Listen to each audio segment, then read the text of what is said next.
What's up, beautiful people? Jen here. Welcome back to my channel. If you're new here, my name is Jenna Lee, Internet's girl next door, aka Jen Sparkly, commander of the Sparkle Army. Thank you so much for stopping by my channel and hanging out in my little corner of the internet. I hope you'll stay. Today, we are here to discuss Money in the Bank 2018, and I am going to give my oh so sought after predictions. I know, you're on the edge of your seat. You woke up this morning thinking, man, Money in the Bank is tomorrow night. Wonder what that obnoxious pink-haired girl from YouTube thinks is going to happen. I should look into that. Lo and behold, I got you.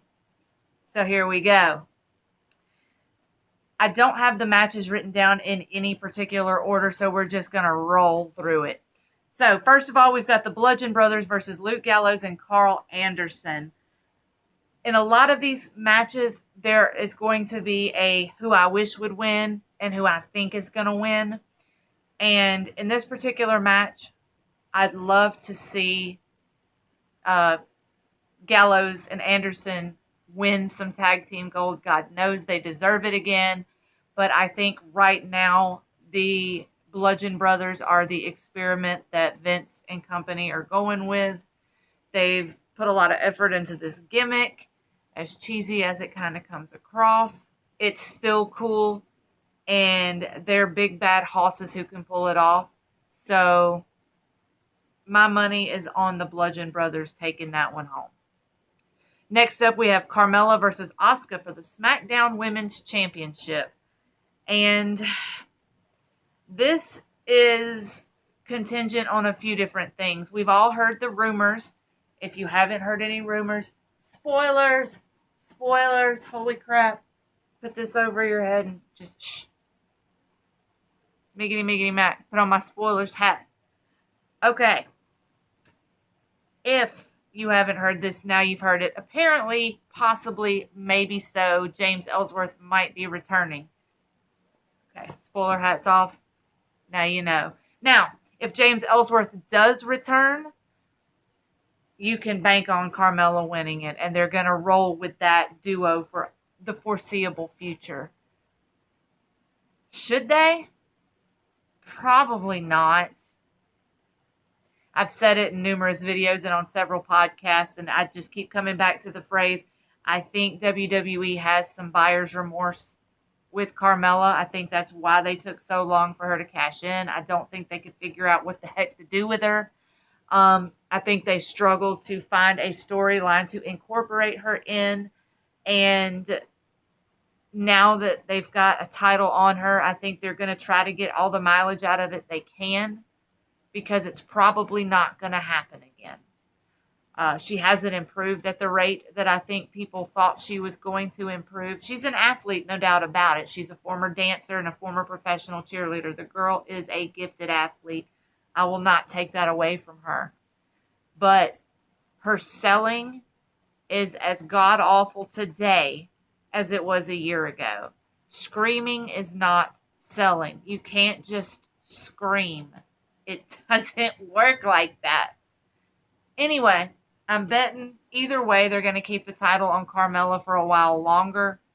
Asuka could really use a win. She could really use some gold, but I don't know that WWE is really concerned with that now. It seems like now that they've taken away what they thought made Asuka special, they're not really concerned with giving her much of anything, and that's heartbreaking because she's so much better than Carmella. Next up, we have Nia Jax versus Ronda Rousey. Now, again, y'all know I was not a Ronda Rousey fan. I am not particularly crazy about her as a person, but after watching her at WrestleMania, she's very fluid in the ring, very smooth. I don't know that as far as grace and movement in the ring, anyone can really hang with her, except maybe Charlotte. And I think in due time, Ronda Rousey will outshine her, the golden goose of the women's division, if you will. But she does, from all accounts, have Natalya working with her, and you just can't get a better pedigree for a trainer than the Hart Dungeon the Hart family, third generation, the first women's third generation wrestler on the planet. You're doing all right to have Natalya as your go-to trainer. Either way, it was a bizarre pairing to put Ronda Rousey in with Nia Jax as her first program, as while Rousey is gifted and smooth and great in the ring, she's still going to need someone who can kind of lead the dance, and Nia Jax is not that competitor. She is not that girl. Rousey needs to be with an Asuka or a Charlotte or a Natty or a Becky Lynch. She doesn't need to be working with Nia Jax. Nia Jax needs to be working with a Charlotte, a Becky Lynch, a Natalya, because she is just as wet behind the ears. She shouldn't be, but she is. I don't see them putting the title on Rousey. If they do, this is another contingency thing. If this goes on last, like it's been rumored to go on, I pick Rousey. If not, I pick Nia. And this is why. If they go on last, I predict that Natalya will win the women's Money in the Bank and will cash in. But that's just a maybe so. Either way, it'll be Nia otherwise. Next up, we have Roman Reigns versus Jinder Mahal. Does anybody care? Like anybody. If you care about this match in the comments, put I care about Roman Reigns versus Jinder Mahal. I just want to hear someone say it. That said, of course it's going to be Roman because it's Roman. Next case. Bobby Lashley versus Sami Zayn. Boy, speaking of buyer's remorse, how bad do you think Bobby Lashley is cringing at the fact that he re-signed with WWE? He left, got some bona fide MMA credit to his name, and was dominating the game over there in TNA. He went from being soft-spoken to a bad mofo, and now he's back to, I've got a headband, y'all. Those are my sisters. They're dudes in drag. And a bunch of foolishness with Sami Zayn. What even is this program? What even is this feud? I don't even care who wins. I just want it to end. I just want it to be over. I want them both to get through it and not get injured and hopefully move on to better things for both of them. But in the grand scheme of things, we know how this is going to go. Roydy Magoo is going to totally smash the little guy and yada, yada, yada. So Bobby Lashley's going to win and yada, yada, yada. Next up, we've got Big Cass versus Daniel Bryan. This is a bizarre feud for the simple fact that it seems to me from everything I've seen that Cass hates Daniel Bryan for being shorter than him. He cut this long promo about, I used to be like you. I was short. I was little. And then one day I grew. Right? Yay, genetics. Woo! Like, what do you want Daniel Bryan to say to that? Like, all right, I'm 5'8", 5'9", and you're not 7 feet tall. And no, you can't teach that. So why are you bragging about it? I'm afraid Big Cass is going to win this one just for the simple fact that WWE has just decided that no matter what, anytime we get Daniel Bryan, they're going to try to thumb us in the eye in some way. So, as much as I hate to say it, I think Big Cass will probably win this one. But by the same token, as far as love and in the eyes of the fan, Daniel Bryan can afford to lose this one because nobody cares about Big Cass anyway. So it's not a loss that's going to hurt Daniel Bryan in the eyes of fans. Next up, the Intercontinental title, Seth Rollins versus Elias. I was talking about this on the Future Entertainment podcast that I just did. Check that out. I'll link it in the description. But Elias is over as a gimmick, but not as a wrestler. I can remember numerous little concerts he's done and numerous little funnies he's made, but I cannot remember one single solitary Elias match. Not one at all. I can't even really tell you what his moveset looks like. And I've watched him wrestle. It's just so nondescript. It's just guy doing moves in ring. There's nothing. I don't know what his finisher is, and maybe it's really spectacular and somehow I'm just missing it. But either way, Seth Rollins ain't losing that IC title. Not yet. He's doing too much with it, too well. Seth Rollins is just too damn good to lose a title to someone like Elias right now. So, my money is on, money's on Rollins all the way. All right, the women's Money in the Bank. We've got Sasha Banks. We've got Ember Moon. We've got Alexa Bliss, Becky Lynch, Charlotte, Natalya. Ugh. Okay, once again, who I would like to see win, Becky Lynch.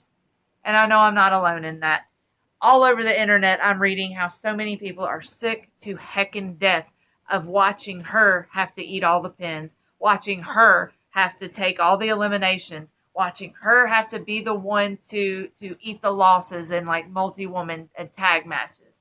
Like, she's a talent and she's beautiful and she's got the cutest accent and they're just sleeping on it. You've got a gold mine here, and that's not an Irish leprechaun joke. She's just amazing. Market this girl and put a title on her. Hell, you don't even have to put a title on her. Just give her the briefcase and let her roll with that for a year, then let her win the title. But yeah, in a perfect world, Becky Lynch would win it. A lot of people are saying Ember Moon. I do think that's a strong possibility because I think they are trying to uplift Miss Ember Moon. It wouldn't surprise me in the least if they gave it to Charlotte, just because it's been a while since Charlotte's had a belt, as in a few weeks. So I'm sure they're trying to grease her palms with something else. So it wouldn't surprise me at all if they didn't just give her that briefcase, even though she needs it less than anyone, man or woman, on either roster. But as far as possibilities for drama, I think it's possible that Natalya will win it. And if Nia Ronda goes on last, like I was saying earlier, if Nia Ronda goes on last, Natalya could cash in on Ronda, and then you've got that storyline, boom, ready to explode. Hoping for Becky Lynch, assuming they're going to give it to Ember Moon or Charlotte. And finally, the men's Money in the Bank with Braun Strowman, Finn Balor, Miz, Bobby Roode, Samoa Joe, Rusev, Kevin Owens, and one member of New Day. First and foremost, I think all three members of New Day are going to play roles in this. I can't say who I think will go in because I'm not really sure. I would guess if they're trying to advance a storyline out of this with New Day, then they're going to put Big E in.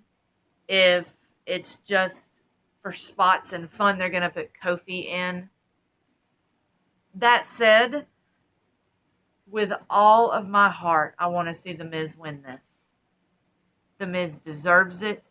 He is one of the hardest working men in the WWE.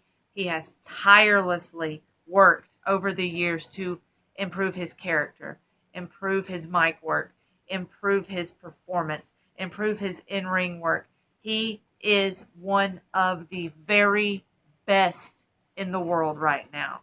And he deserves the Money in the Bank briefcase, and he deserves that opportunity to truly main event and truly shine. He belongs there now. I think it's entirely plausible, though, that they might give it to Braun, and I wouldn't be unhappy with that. Braun would be a great Mr. Money in the Bank. I wouldn't be upset with that. Really, there's no one on the list that if they won it, I would go, oh, really? No one. Every single one of these guys is deserving. Finn, Samoa Joe, Rusev. Rusev would be like an absolute, like, oh, finally, Rusev Day. God knows it would be a feather in his cap that he really needs and really deserves. But yeah, my money's on The Miz, but any of them would be badass. So, who do you think is going to kick butt at Money in the Bank? Who do you think is going to walk out of there with contracts for a title match in the next year? Who do you think is going to win the tag team matches? Who do you think is going to win the Intercontinental title matches? What do you think of these women's matches? Let me know all of that in the comments below. And as always, follow me on social media, Twitter, Instagram, Snapchat. I have no life. I'm always on social media. Hang out with me. I'm a blast. Don't forget my coupon codes in the description box. There's makeup, there's clothes, there's this, there's everything you could possibly need to be friggin' fabulous is in my coupon codes. So treat yourself. On me.